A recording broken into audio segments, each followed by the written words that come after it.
I've tried over 100 sourdough recipes and this one's my go-to for a reason.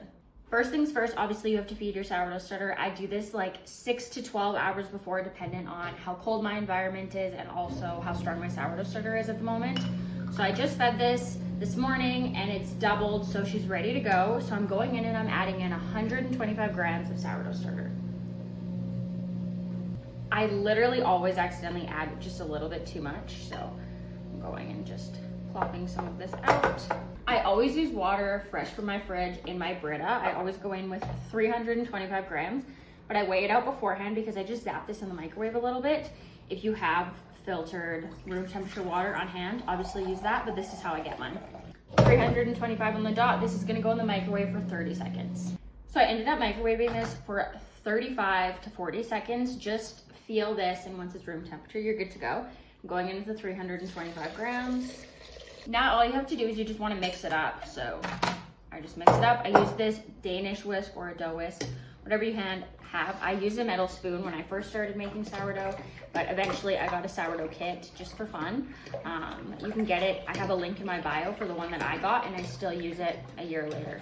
What you want to do here is you really want to make sure all of the milky consistency is there and all of the sourdough starter is dissolved. You do not want to have chunks of sourdough starter in here because you're going to go in and add all your dry ingredients, and that'll just be a disgusting mess. Once that's all whisked up, you're gonna put it back on the scale. You're not supposed to like mix and stuff when you have the scale on because it can ruin, or I don't know. Just don't put it. Don't mix it on the scale, okay? Now you go in with flour. I get a lot of questions about the flour I use. I use the Rogers. I'm Canadian. I always say this in every video. I am Canadian, we get the point. I get this at Costco for like a massive 20 kilogram bag for like literally $20. It's just all purpose, unbleached. You always want to make sure that you are using unbleached flour. I've had many people follow my recipe and they're like not enjoying it. They think that there's something wrong, or they're like not having loaves that they really love, and I figure out that they're using bleached flour, not knowing. So I always make sure that you look up the kind of bread or the kind of flour you're using and make sure that it's unbleached.